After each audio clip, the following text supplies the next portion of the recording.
Hey Aries, welcome or welcome back to my channel. My name is Nina and today we are doing predictions for you for the month of November. This may apply to Aries Sun, Moon, Rising, and Venus. Keep in mind, that this is a general reading, so it may or may not apply to you. Take what resonates and leave the rest that doesn't.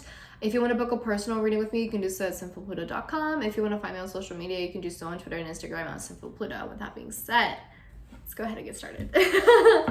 Okay, let's see what's going on for you in November. Damn, I can't believe the year is already over, and that's crazy.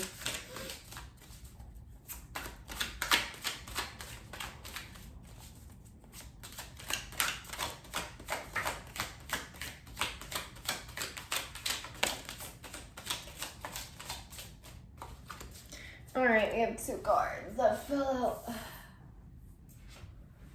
Alright, we have the High Priestess reversed. I wonder if some of you have an ulterior motive about something. We have the Sun card, okay, shedding light on something. We have the Two of Cups, a relationship. We have the Four of Cups, which is like disinterest, possibly being aloof. We have the Star card, Five of Wands reversed, and then bottom of the deck is the Fool. Damn, why do I feel like the cards are calling you out? For naively believing that you can use people to your advantage. You know, take advantage of people so that you can get something from them, or because you feel as though they can offer you something. That's interesting. I wonder if that's actually the case. Yes, so High Priestess reversed, or I wonder if it's like roles are reversed where someone is like trying to take advantage of you and what they feel that you can offer them. All right, so we have the High Priestess reversed, which is like ulterior motives. Yes, ulterior motives. And then there is the Sun, which is like shedding light on something. And then we have the Two of Cups, which is like friendship. So an ulterior motive when it comes to friendship or some sort of interpersonal relationship. Again, it could be romantic or platonic or whatever the case may be. And then we have the Four of Cups, which it's almost as though someone got close to another person and they fed them this illusion that they were really into them, that like this is that their person, and that they love being friends, or they love, you know, being their partner, or whatever the case may be. But really with the Four of Cups, it's just showing me a sense of aloofness, or basically like indifference, like the feelings really aren't that deep, or there isn't really any sort of like strong emotional attachment to the other person. Again, I'm not sure if this is you who is unattached or the other person that you might be dealing with, but it's almost as though there's a strong focus on stardom with that Star card, right? Wanting to be on a certain pedestal, wanting to reach a certain pedestal, and with that High Priestess here, it's almost as though there is this belief that they can get it by taking advantage of other people, or like there's this belief that like someone can get this person to the star level that they want to reach, or the level of fame or the level of wealth that they are looking to reach. Or it could be that someone who is taking advantage of a social circle with that Two of Cups as well, maybe taking advantage of a social circle, but I don't know. That's kind of what initially comes to mind. And with that Fool card, it could be that this person might not necessarily be as naive or as ignorant or stupid, for lack of a better word, as they might be portraying themselves. They might be portraying themselves as someone who's really clueless, and they like almost kind of making it seem as though they would never even be capable of thinking of such a thing, of doing such a thing to someone else. But with that Fool card, it's almost like they're not necessarily a fool here. If anything, they are charmingly deceptive. Like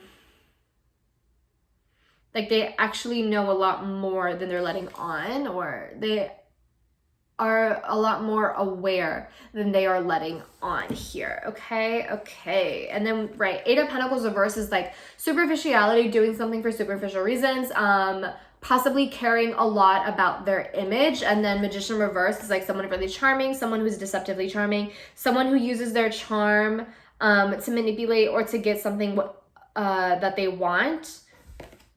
And then Queen of Wands. I'm not sure, again, if this is you or someone else.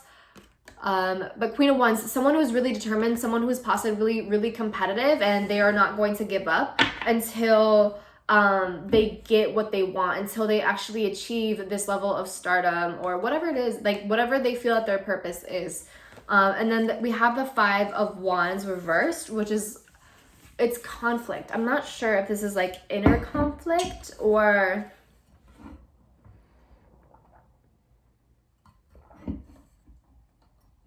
like unsolved conflict. I wonder if someone is aware of this person's intentions. They're aware that the feelings aren't necessarily genuine, or they're aware that the person is using them in some way, or in one way or another, but maybe they're in denial about it, or they don't really want to deal with it at this time, or whatever the case may be. And also with that Four of Cups here, you know, we see this eye, like that, we see like this tear in the sky, and we see this eye. So it's almost like someone is watching them.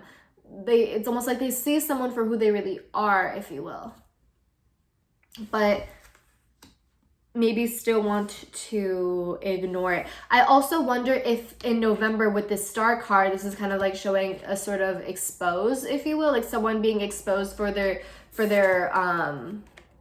ulterior motives, or for their ill intention in some sort of way. Again, whether it's you who's being exposed, or you exposing someone else, or someone in your life who is possibly taking advantage of you is exposed, and you see the truth of their intentions, or you see the truth of who they are as a person. Yeah, because the sun card is like about shedding light on something, like putting light on something. So shedding light on a relationship in your life that possibly, it might not be as genuine as it might seem on the surface. Wow, it's so interesting. Okay. And then Four of Cups. That's the indifference. I also wonder if even after this exposure of ulterior motives, someone is going to try to ignore it, or be indifferent to it in some way, or even be in denial about it. Like they're aware, but they don't really want to do anything about it. Maybe because they put this person on a pedestal in some way, or maybe because they feel that they somehow gain something from this person. Like even though this person is using them, they still somehow gain from this relationship, if you will, or this person somehow makes them look good. You know, this person is someone that they feel looks good on their arm, if you will. And so it's almost as though with this Five of Wands reverse, that whoever this Four of Cups person is, again, whether it's you or another person who is trying to be indifferent or trying to ignore the truth, it seems as though it leads to this sort of cognitive dissonance, or this inner conflict of like, yes, I know that this person is using me, but I don't want to let go of them, or I don't want to lose them because they make me feel good, or because they make me look a certain way, or because I don't want to look stupid, I don't want to seem stupid, or whatever the case may be, right? That's kind of the vibe that this is giving me. And so with that Fool card, it's almost like I'm okay with looking a fool, I'm okay with looking like an idiot, because this person is still in my life. And with this Queen of Wands, it's almost like I'm okay with looking like a fool, because look at this person, look how beautiful they are, look how fiery they are, look how desirable they are, right? That's kind of what that seems like. It's almost as though this person fills a void for them, if you will. And then Eight of Pentacles, it's like they both parties seem to gain somehow superficially, in some way. And the Magician reversed is like either miscommunication, or just being deceptive, not being truthful, like an illusion. This feels very much like an illusion, if you will. So if this is you, Aries, who is having these feelings of like wanting to ignore something, or if you are the one, okay, so if you are the one who is basically trying to ignore whatever light is being shed, because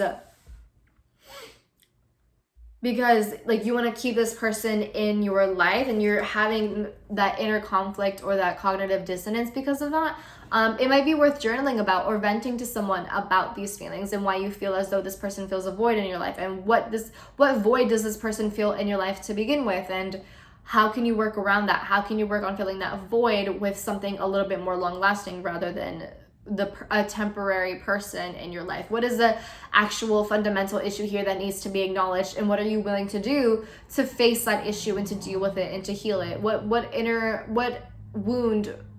unhealed wound has yet to be addressed? That sort of thing. And again, if you were the one taking advantage of this person, you know, why do you feel as though you need to step on other people to get to where you want to be? Why is it that taking advantage of other people is your method in attaining a certain goal? You know what I'm saying?